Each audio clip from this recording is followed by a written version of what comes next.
Hi, I'm John Green. Welcome to my salon. This is Mental Floss Video, and do you know there are some architectural inaccuracies in Disney's The Hunchback of Notre Dame? Or Dom. The story takes place in the late 15th century, but the Notre Dame in the film has a few features that weren't added until later, like the large statues of the 12 apostles wouldn't have been there, even though they make several appearances in the movie. And remember those stairs that Quasimodo's mother died on? The real Notre Dame is more or less at ground level, without gigantic stairs in front of it. In fact, Disney rather specializes in anachronisms, and I'm going to share a bunch of them with you today.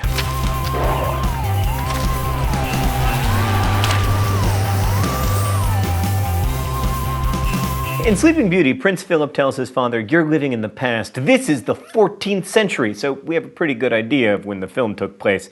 And there are some problems with that. Like when Aurora waltzes with the prince, for instance. This type of dance emerged in the 16th century. Philip and Aurora would have been doing a line dance in the 14th century, or at least something involving holding hands. He definitely would not have been touching her waist. Moving on to Milan, this is an ancient Chinese legend, so we have a pretty good idea of the film's time period. Her story was first written in the 6th century, and it was believed that she lived sometime between 420 and 589 CE. Unfortunately, Disney didn't take those dates into consideration. They just kind of mashed together a bunch of Chinese history. Like, for instance, the Great Wall of China can be seen in the film, and while yes, there were walls built around China from the 8th century BCE on, the one that appears in the film didn't exist until the 14th century CE. You know, around the time that Philip and Aurora wouldn't have been waltzing. At one point, Milan also writes some text on her arm, which happens to be simplified Chinese, a bunch of characters that weren't invented until the 1950s. Another issue? Fireworks. It makes sense that they're there, but they would not have been multiple colors. Multicolored firework displays weren't developed until the 19th century. Now, it's less clear when the Beauty and the Beast is supposed to take place, but it's probably in the 1700s in France. Not only is that when the story was written, but there are also some clues in the film, like the appearance of rifles. And in that case, one anachronism at least, an Eiffel Tower appears during the Be Our Guest scene.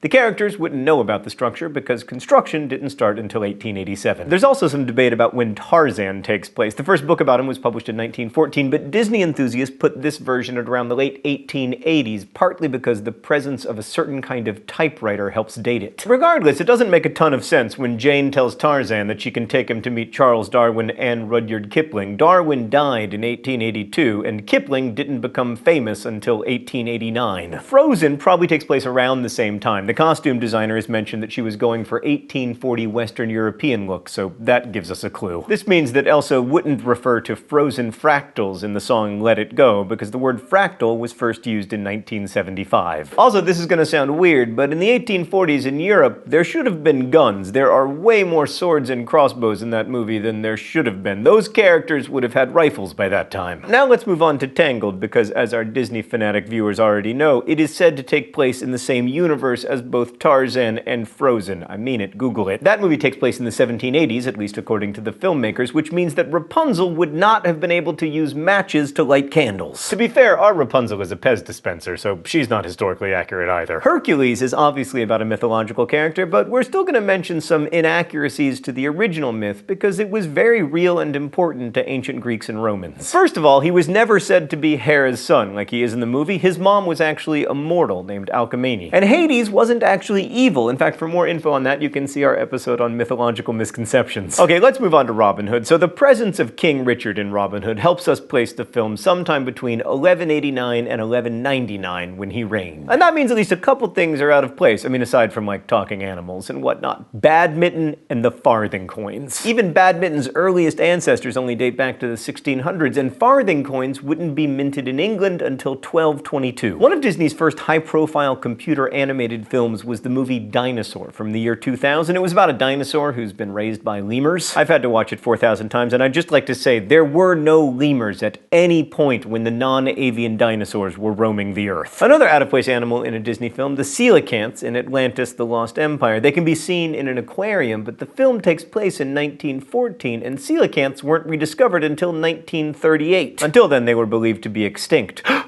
Just like the city of Atlantis. Maybe they did that on purpose. Those Disney people are geniuses. Jasmine's outfit in Aladdin would not happen. I mean, this film is estimated to take place sometime between the 4th and 7th century CE. She probably would have worn much looser clothing without her stomach showing. And because she was a princess, she'd probably have a veil. Now, to be fair, the movie has a ton of anachronisms. I mean, the genie references Jack Nicholson and the Marx Brothers, so many people theorize that the film actually takes place in a post-apocalyptic future. Which, come to think of it, is possible for every movie. I mean, not just Disney movies, but maybe every movie is secretly set in a post-apocalyptic universe. Oh my god, maybe Mental Floss Video itself takes place in a post-apocalyptic world. Maybe I am living in the world after the apocalypse. Sorry, I got a little lost there. Back to being exceptionally hard on Disney movies. The opening of Pinocchio features a clasp-bound book version of the story. But the story was actually published in 1883 and probably takes place around then too. And of course, us bookbinding experts know that a book written that late in time would not have clasps. They were reserved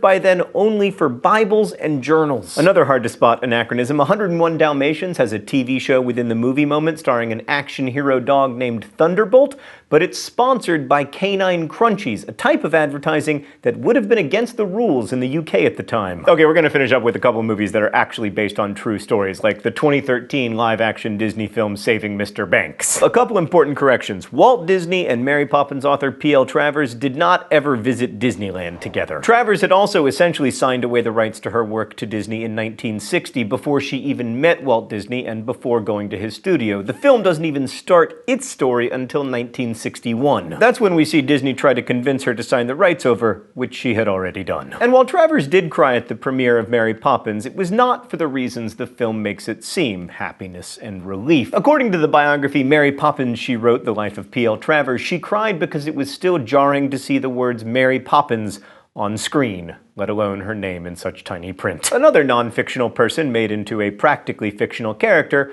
Pocahontas. The real woman went through a lot more turmoil than the movie portrays, and one thing that tends to shock people, she was only about 10 years old when John Smith came into her life. And finally, I returned to my salon to tell you that there was no romance between Pocahontas and John Smith either, you'll be glad to hear. She did save his life, but he was just a friend. Thanks for watching this episode of Mental Floss Video, which was made with the help of all of these lovely people. Leave your favorite Disney anachronism in comments or just your favorite Disney fact. And as we say in my hometown, don't forget to be awesome.